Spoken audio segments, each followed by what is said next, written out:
Hello friends, दोस्तों अब police की दादागिरी चलेगी। अब नया कानून जो आ गया, न्यू क्रिमिनल लॉ आ गए हैं। भारतीय नागरिक सुरक्षा संहिता, भारतीय साक्ष्य अधिनियम और भारतीय न्याय संहिता, इन तीनों कानूनों में नए पुलिस के लिए काफ़ी पावर दी गई है।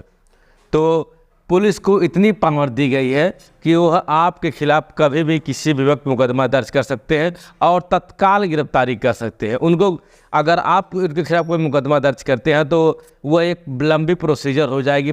तो मैं इस वीडियो में बताऊंगा कि किन प्रोसीजर के माध्यम से आप कर सकते हैं उनके खिलाफ। लेकिन इस वीडियो में आपको बताऊंगा कि पुलिस को कितनी पावर दी गई है और कहां कहां किस कानून के अंतर्गत दी गई है। तो चलिए स्टेप बाय स्टेप हम लोग इस वीडियो में समझने का प्रयास करेंगे, एक एक लाइन। तो चलिए वीडियो को शुरू करते हैं। उससे पहले अगर आप चैनल पर नए हैं तो चैनल को सब्सक्राइब करें। तो अगर हम बात करेंगे बीएनएस की धारा, ठीक है, बीएनएस आप पढ़ते पढ़ते आदत पड़ गई होगी। बीएनएस को क्या कहते हैं? भारतीय न्याय संहिता कहते हैं। बीएनएस की धारा 221, ठीक है, बीएनएस की धारा 221 कहती है कि अगर पुलिस से आप बदतमीजी किए, यानी किसी भी वक्त पुलिस अगर आपसे बातचीत कर रही है, अगर आप उसके साथ बदतमीजी करते हैं तब आपको सज़ा भुगतनी पड़ सकती है, जो कि 3 माह तक कारावास होगा। 3 माह का कारावास होगा और साथ ही साथ 2500 रुपये का जुर्माना होगा। 2500 रुपये का जुर्माना। अगर आप पुलिस से बदतमीजी करते हैं,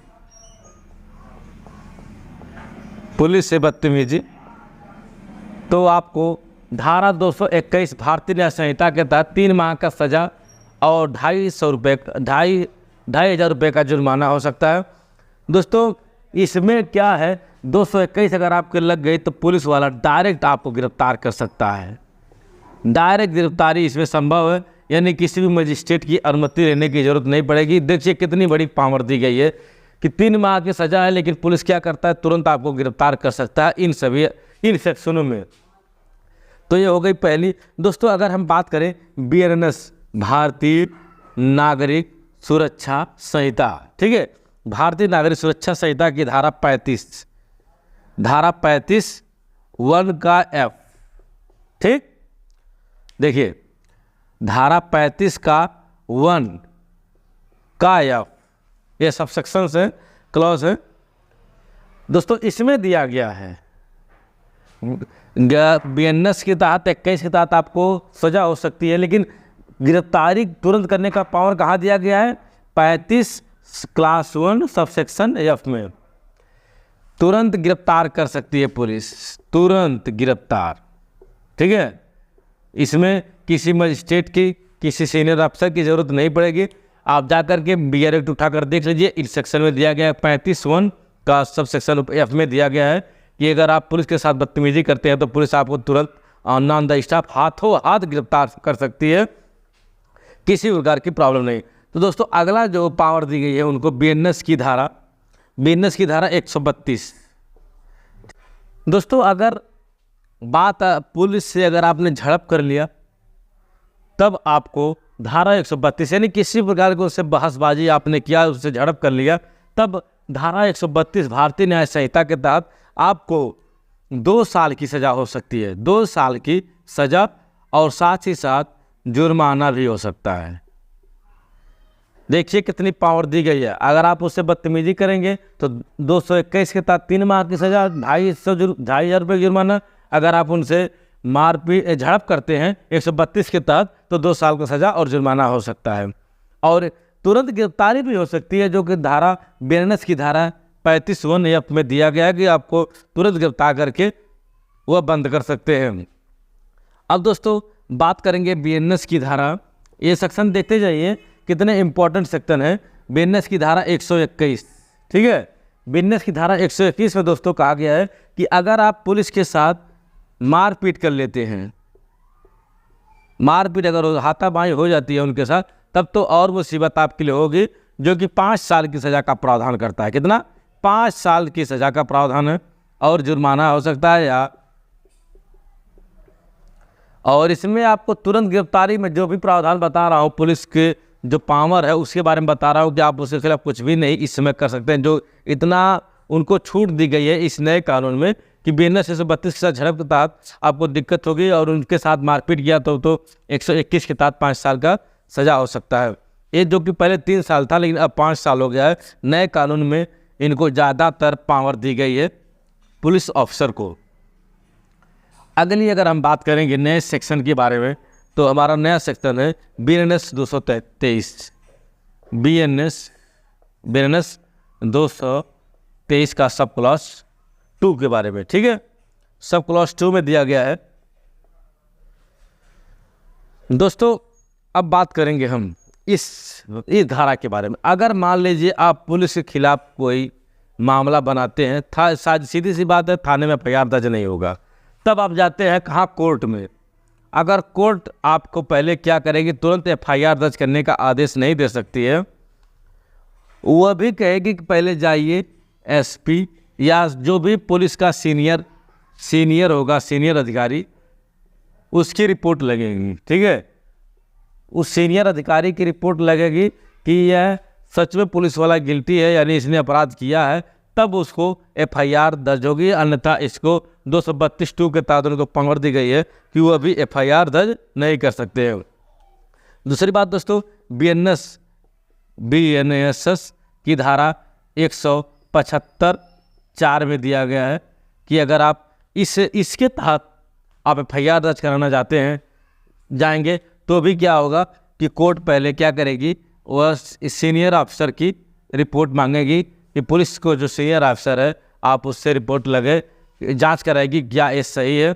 अगर मामला सही बनेगा तभी उसके खिलाफ FIR दर्ज होगी, अन्यथा उसके खिलाफ कोई कार्रवाई नहीं हो पाएगी। देखिए पुलिस को कितनी पावर दी गई है, इन सभी बातों से स्पष्ट होता है। BNS धारा 232 के तहत उनको छूट दी गई है कि उनके खिलाफ तुरंत कोई मामला नहीं बनेगा जब तक कि वो सीनियर अधिकारी उनकी रिपोर्ट सौंप ना दे। दूसरी बात, BNS की धारा 175(4) कहता है कि किसी पुलिस अफसर के खिलाफ आप तुरंत जो है कि FIR नहीं दर्ज कर सकते हैं कोर्ट के माध्यम से, जब तक कि सीनियर अफसर रिपोर्ट लगाकर ना दे, जांच ना हो जाए। तो यहाँ तक आपको आशा करते हैं कि समझ में आ गया होगा। अगर वीडियो समझ में आ गई है अच्छे से तो आप मेरे चैनल को सब्सक्राइब करना ना भूलें। दोस्तों एक और स्पेशल धारा हो गई है, ठीक है, एक स्पेशल धारा हो गई है 226 BNS। ठीक है, अब यह 226 BNS क्या कहती है दोस्तों, अगर मान लीजिए कोई पुलिस आपके खिलाफ कोई वारंट जारी हो गया है या कोई मारपीट हुई है, पुलिस आपको गिरफ्तार करने आती है और आप गिरफ्तारी करने से बचने के लिए धमकी दे, खबरदार अगर आपने मुझे गिरफ्तार किया तो मैं अपने आप को शूट कर लूँगा, मैं भाग जाऊँगा, मैं कहीं कूद कर मर जाऊँगा, या ऐसी अगर किसी प्रकार की आप धमकी देते हैं तो और आपके लिए मुसीबत हो सकती है। एक फोकट मुकदमा आपके ऊपर 226 लागू हो जाएगा। यानी अगर आप पुलिस वाले के गिरफ्तारी से बचने के लिए अपने आप को आत्महत्या करने का प्रयास करते हैं किसी भी तरह से, तब तो आप 226 के साथ एक नए मुकदमे में फंस जाएंगे, जो कि उसमें 1 साल का सज़ा होगा। ठीक, कितना? 1 साल का सज़ा होगा और साथ ही साथ जुर्माना हो सकता है या दोनों से आपको दंडित किया जा सकता है। तो पुलिस अगर गिरफ्तारी करने आए तो हो सके तो अगर आप अपराधी या किसी प्रकार का अपराध नहीं किए हैं तो आप भागने का प्रयास ना करें, नहीं तो एक और मुकदमा फोकट में हो जाएगा। दोस्तों एक और बात इसमें BNSS 43 में कहा गया है कि अगर आप गिरफ्तारी से बच रहे हैं, भाग रहे हैं, तो पुलिस पकड़ने के बाद आपको गिरफ्तार कर घसीटते हुए ले जाएगी। ठीक है, यानी आपको घसीटते हुए ले जाएगी, जो कि धारा 43 के अंतर्गत प्रावधान किया गया है कि भारतीय नागरिक सुरक्षा संहिता धारा 43 के तहत आपके साथ ऐसा हो सकता है। एक और धारा है दोस्तों 106 BNSS, भारतीय नागरिक सुरक्षा संहिता की धारा 106 कहती है कि अगर आपके पास कोई प्रॉपर्टी है, ठीक है, कोई प्रॉपर्टी है और पुलिस को लगता है कि यह प्रॉपर्टी इसके लिए शक के आधार पर उस प्रॉपर्टी को क्या करेगी, वो जब्त कर सकती है। बस समझे, किसी प्रकार का अगर आपके पास प्रॉपर्टी है तो पुलिस शक के आधार पर उस प्रॉपर्टी को जब्त कर सकती है, आप कुछ नहीं कर पाएंगे, कोर्ट से आप छुड़वाएंगे, वो भी 15 दिनों के नोटिस का जवाब देने के बाद। एक बात और इसमें कहा गया है BNS में धारा 105 के तहत, BNSS की धारा 105 के तहत, कि अगर पुलिस आपके घर मान लीजिए किसी प्रकार की तलाशी लेती है, तलाशी लेते वक्त पुलिस क्या करेगी, आपके पूरे जो भी उस समय कार्यक्रम होंगे घर में, आपका तो वीडियो रिकॉर्ड कर सकती है, किसी की भी वीडियो रिकॉर्ड कर सकती है। यह उनको अधिकार दिया गया है पुलिस को, धारा 105 भारतीय नागरिक सुरक्षा संहिता के तहत। तो बात समझ में आ गई क्या मैंने आपको समझाने का प्रयास किया? यही कि आप पुलिस से ज़्यादातर उलझे ना, यह कानून सिर्फ और सिर्फ पुलिस को ज़्यादातर उनको पावर दी गई है। इस कानून में कई तरीके मैं आपको बता दिया हूँ। अगर आप उनके खिलाफ कोई कार्रवाई करेंगे तो पहले आपके खिलाफ मुकदमा दर्ज होगा, फिर उनका मुकदमा बहुत लंबा प्रोसीजर बाद दर्ज होगा। तो बस आज की वीडियो में इतना ही। मैंने आज की वीडियो में आपको जो भी बताया, अगर आपको कोई बात समझ में ना आए तो प्लीज़ कमेंट करके पूछ सकते हैं। अगर आप चैनल पर नए तो सब्सक्राइब करना